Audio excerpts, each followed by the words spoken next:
আসসালামু আলাইকুম। নতুন আরো একটি ভিডিওতে আপনাকে স্বাগতম। আসলে এই ভিডিওটা একটু অন্যরকম ভিডিও। এটা আমার যদিও কোয়েল পাখি রিলেটেড কোনো ভিডিও না, এটা আসলে বাংলাদেশ সিনের মধ্যে একটা সম্পর্ক আছে, আপনারা জানেন খুব ভালো।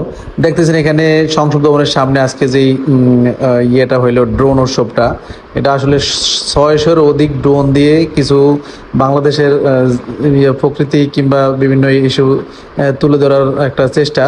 তো এখানে দেখতেছেন আপনার একটা খাঁচার মধ্যে থেকে একটা পায়রা বেরিয়ে আসলো। তো আসলে এই লাস্ট কয়েক মাস কিংবা লাস্ট এক বছরে যা যা ঘটলো কিংবা তার আগে পরে এইসব জিনিসগুলোই আসলে এটাতে তুলে নিয়ে আসলো। তো আসলে আমি যেহেতু সংসদ ভবনের আশেপাশেই ছিলাম, তাই আর ওখানে যাওয়া আসলে মিস করতে পারলাম না। প্রায় 14 মিনিট মানে মোবাইলটা দুই হাত দিয়ে উপরে ধরে, তো দেখতেছেন এখানে যে আমাদের জুলাই আন্দোলনে যে আবু সাহিদ ভাই যে শহীদ হইলো তার একটা ছবি এখানে ভেসে উঠলো। আসলে বাংলাদেশে তো এটা সম্ভব হইতো না যদি চীন আসলে এইভাবে আগে না আসতো আমাদের কাছে, কেন এত প্রযুক্তি বাংলাদেশে এখন ওইভাবে তৈরি হয় নাই মনে হয়। ইনশাল্লাহ হবে এক সময়। তো এখানে দেখতেছেন ভাই, এখন বাংলাদেশে আসলে কোনো এখানে কারো কেউ আর ছোট নাই। এখানে দেখেন একজন পানিওয়ালাও কিন্তু মানে এরকম একটা জায়গায় উপস্থাপন মানে বর্তমানে হইতেছে।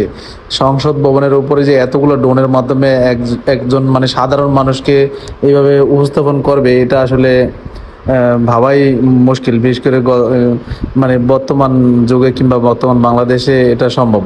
তো এখানে দেখতেছেন জুলাই আন্দোলনে এখানে আরেকজন মানে আপুকে দেখা যাচ্ছে, যদি ওনার নাম আমি জানি না।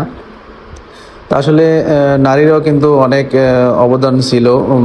নারীদের যে সমান অধিকার, এটার তার একটা আসলে প্রমাণ। তো আসলে আমি এইসব বিষয় নিয়ে খুব ভালো কথা জানি না, তারপরে যতটুকু আমার কাছে ভালো লাগছিল আসলে আমি কাছাকাছি ছিলাম বিদায় ভিডিওটা করা।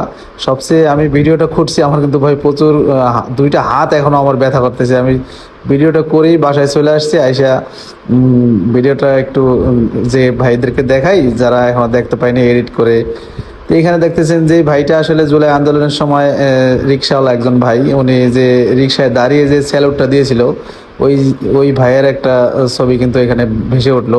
তো এখানে যেটা বললাম যে ভাই আসলে কেউ মানে এখন আর ছোট নাই, সবারই কিন্তু স্থান সমান অধিকারের মতোই। না হলে একজন রিক্সাওয়ালাকে কিন্তু এতটুকু এমন একটা জায়গায় উপস্থাপন করতো না, ঠিক আছে। এখন আর এমপি মন্ত্রী ওরকম মানে কারো ইয়া নাই। তো বাংলাদেশের দেখেন একটা প্রকৃতি এখানে তুলে ধরা হইলো, শাপলা ফুল পাতা সহ। আসলে দেখতে অনেক সুন্দরই লাগে। আপনারা জানেন কলি আছে, শাপলা ফুল ফুটা আছে।